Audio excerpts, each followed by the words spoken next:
Hey everyone, welcome to another top 10 list. This week's top 10 list is going to be the top 10 large size notes that I have in my collection.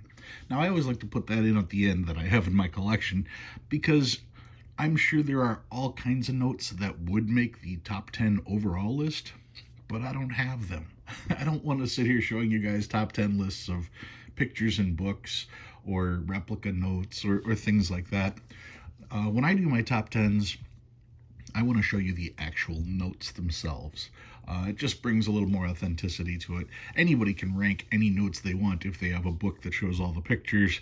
I don't want to show you guys pictures. You can look up pictures on your own. I want to show you the actual notes. Besides, when you see the actual note, that makes you, well, know that the note is obtainable. That's the good word there. There's a lot of notes that have made the top 100 list that are not obtainable. That kind of sucks the fun out of it. So if you can see a top 10 list of obtainable notes, and you know that because these are the actual notes, well, that kind of builds the hobby, and that's what this is all about. All right, so top 10 large size $10 notes. And of course, I have an honorable mention to start with. And it's an honorable mention because technically it's not a large size note, but we haven't seen a whole lot of these lately. My honorable mention is the $10 Utah Goldback. The 10 Goldback note, I shouldn't call it a dollar because it's not. They are definitely not dollars, they are Goldbacks. The Goldback, what they did here was they actually printed the note out of, you can see right here on the bottom, 1/100th of a troy ounce of 24 karat gold. So this note actually has the innate gold value in it. It's blank on the back, but you can see the impression that they put on there. Really cool note. A great idea. We'll call it that. A great idea for having currency that actually has some type of value. The problem is you have to explain to everybody what it is, and then you have to look up what the value of gold is, and you have to do a gigantic conversion to figure out if it's spendable or not. That's the only downside on these. I mean, a dollar is a dollar. You don't have to do any kind of conversions. If you were to go with using goldbacks instead, like I said, first you have to convince people of what it is. Secondly, you have to do a conversion to figure out the price of gold versus the dollar versus the price of the item, etc., etc. These have been around now since 2019, and they still haven't taken off.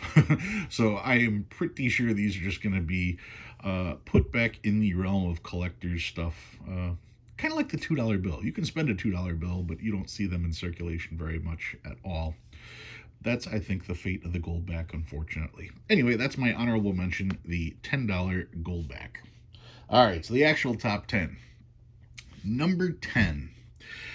And of course, after I give you the whole spiel about not wanting to show replicas, I pull out a replica. But this is a replica for a much different reason. This is a $10 replica of the 1896, technically 1897, $10 silver certificate. You can see right there, it says series of 1897. Why do I have this replica? Well, the main reason is they never printed the actual $10 note. A lot of you are familiar with the educational series. In 1896, the educational series came out featuring a $1 bill, a $2 bill, and a $5 bill. And they had plans to do all the way up to the $1,000 bill. However, a huge conservative portion of the public was appalled by the fact that there was a half-dressed woman on the $5 note. And because of that, they demanded that we remove all of this from our currency and replace it all. So they never actually released the $10 note. That's why having this replica is actually kind of important. It is a replica of a note that never existed. So yeah, a cool ad if you can find one, because these are fairly tough to find. I mean, they're affordable if you can find them, but you just don't see them come up for sale very often. So that is number 10, the 1897 replica of the $10 educational note. Number 9 on the list. Number 9, at a glance, looks like a silver certificate, but it's not. You would think silver certificate because you see the giant blue seal there, you see the blue numbers, but this, in fact, is a Federal Reserve note. Federal Reserve note, you can see active December 23rd, 1913, and if we turn it this way, you can see it is the series of 1914. The 1914 $10 silver certificate is readily available. You can get these probably for under $100 in this particular shape.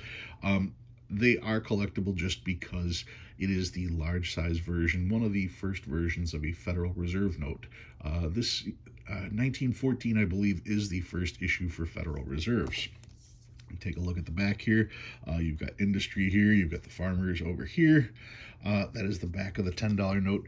Now, they actually made two versions of the $10 note, and this particular version is the more common version. Doesn't hold a whole lot of value. That's why it's so easy to get a hold of these. You can see here it does have 2B, so B for the Federal Reserves. You can see 2B here. The B represents New York, New York. Federal, here, let's just zoom in on this real quick. Federal Reserve Bank of New York, New York. New York is designated with the B, and they also have 2 as the second letter. That's why you have 2B here, 2B here, here, and here. They still use the B today on our $1 notes and on the other notes as well. Anyway, the blue version of this is the easy one to get a hold of. You can pick these up at a decent price. That is number 9 on the list. Number 8. Why did I talk so much about that one? Because the original Federal Reserves, and you can see this one is trashed, had a red seal. They did not print very many with the red seal before they converted it to the blue seal. And you can see this one here. It does say Federal Reserve with whatever is left of the note. This one was torn in half, retaped together, just horrid, horrid condition for this particular note. Why do I have it? I have this note because it is the red seal version. These are 10 times as hard to find as the blue seal version. These notes can go for $400 to $600 without a problem. Now, to me, when I compare the two notes, neither one of them gets me real excited about having the particular note, but I did want to have the red seal. So when I went looking, I intentionally looked for one that was in rough shape, that I knew I could get for a very cheap price, because I didn't want to spend many hundreds, if not $1,000 on one of these notes that didn't really do it for me. And I kind of suggest that to you guys as well. There are enough bad notes out there to fill your collection if you simply are looking for a type set. Like I said, when I think of the price of this particular note, there's a lot of other notes I'd much rather buy. So I was very content getting one that was in rough shape just to check it off the list. So that is number 8, the original red seal Federal Reserve from the series of 1914. Number 7 on the list. I have my 1864, right there, February 17th, 1864, $10 CSA, the Confederate States of America note. These are really cool, and if you get one in decent shape, this one here is in decent shape. The color is still pretty rich on there, the red here. You can see the ink, the handwritten numbers for the serial number. These are hand signed. When you start looking at the borders, you're going to notice that it's crooked because these were all hand cut. You can even see another portion of the bill on this particular one. None of those things really counted as errors because they are hand cut notes. They were done on like rice paper, so they are very thin. But these are also very affordable. I mean, you can probably get one of these for well under $100, probably in the $40 to $60 range, maybe a little more. So to pick up one of these is a pretty cool add to your collection. A large size Confederate States of America $10 note. Like I said, this one from 1864. That is number 7. Number 6 on the list. I pulled out my 1922 $10 gold certificate. The $10 gold certificate, these are gaining in popularity right now. A lot of people are always after the 20, which is Very, what's the word? It's a really fancy looking note. It's my favorite note of all notes. I catch a lot of hell for that, but hey, I like what I like. Anyway, the $10 version is the cheaper version of that, but not by much. The $20 version is in the $300 to $400 range, and this particular note is in the $200 to $300 range. So scooping up one of these in fairly good shape is a good idea. Now the 1922 $10 gold certificate, you can see obviously has gold here. You can see here the $10 in gold coin is how it is redeemable. Taking a look at the back, you have the bright orange rust gold color, which is pretty cool. The design is similar to another note that's coming up as well, with the rays coming out like that. Pretty cool note. Gold certificates were backed by gold. Gold certificates were also made illegal in 1933. You were supposed to redeem them all for gold. It was illegal to own until, I want to say, 1964, 67, somewhere in that range, where it was made legal for collectors to own these notes once again. The 1922 $10 gold certificate, that is number 6, 10987, number 6 on the list. Number 5, one of my favorite notes in my collection. It is the New Orleans, Louisiana Citizens Bank of Louisiana $10 note. This particular one is a remainder note, so it was not circulated. It's called about uncirculated there. And on the back, they put the DIX for 10 in French. DIX in French is the number 10. A lot of people want to call it the Dix note, and I was informed that DIX would be pronounced dis, rhyming with kiss. Good way to remember that one. Anyway, the Dixie note. These were called Dixies, and when traders went down the Mississippi down to New Orleans, they were hoping to get a bunch of these Dixie notes. And where would you get Dixie notes? Well, of course, from Dixieland, thus helping give the South the term Dixieland. That is number 5 on my list, the 1860s Citizen Bank of Louisiana Dixie note. Number 4 on the list. Number 4, this is my 1891, there it is, 1891 series Tombstone note, $10 silver certificate. The Tombstone note features, I believe William Hendricks was his name. He was the vice president of the United States, and in 1885 he had died in office. So in 1886, when they came out with these notes, they put him on the particular note. It's called the Tombstone because, of course, it has the tombstone shape surrounding him like that.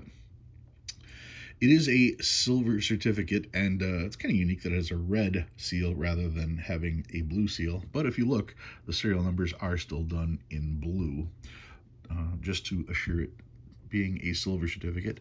And when you read it, it says, this certifies that there have been deposited in the Treasury of the United States 10 silver dollars. Not $10 in silver, 10 silver dollars. For those of you who collect coins, these would be Morgan silver dollars. And whenever you hear about a new hoard of coins, it's usually a bag of Morgan silver dollars that were in the Treasury left to back some of these notes. That's why those coins just keep showing up. They'll find a bag in the Treasury of uncirculated silver dollars. You see the ads on TV all the time, and those were the actual coins backing these notes. Take a look at the back here. There's the back of the Tombstone note. Like I said, 1886 is when this first came out. This was the second series. This would be 1891. Cool add to the collection. That one is number 4, the Tombstone. Number 3. Some people are surprised that I put this one here. This is my 1923 $10 legal tender, otherwise known as the poker chip. The $10 poker chip is famous for having the 2 circles on the back looking like gigantic poker chips. And it also has the rays right here, which are very reminiscent of that $10 1922 gold certificate. As it should, being a 1923, we're talking the same time period.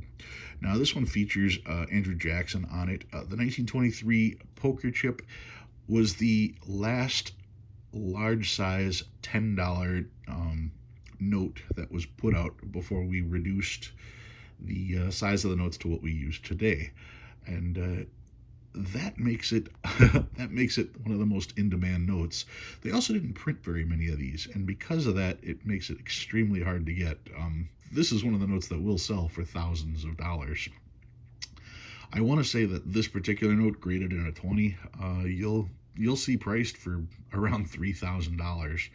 So yeah, definitely one of my biggest notes in the collection. Only number 3 on my list because I don't necessarily go by value for importance.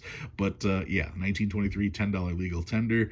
That is number 3 on the list. Number 2. Number 2 on the list. From 1880, this is another legal tender. This is the Jackass note. 1880 $10 legal tender, known as the Jackass note. Why is it called that? It's called that because of that little eagle right there. If you take that eagle and turn it upside down, it looks like a donkey. Yes, it does. That is a donkey, otherwise known as a jackass, back in 1880. The first time I ever heard about this note, I went out and bought one the next day. I probably paid a little more than I should at the time. Not that I paid too much for the note, because I got a good deal on the note. It's just that I probably didn't have the cash to buy it, but I did anyway.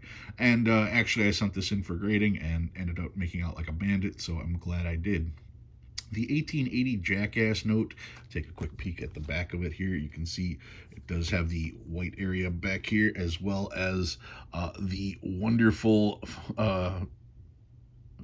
portion on here about counterfeiting, which is a felony punishable by $5,000 fine or 15 years imprisonment at hard labor, or both. Always interesting to see that on there. Anyway, $10 1880 legal tender, the Jackass note. This one is number 2 on my list. Number 1. What did I call my number 1 $10 large size note? Well, I'm sure a lot of you would actually agree with this particular one, even with some of the biggies that I had just shown.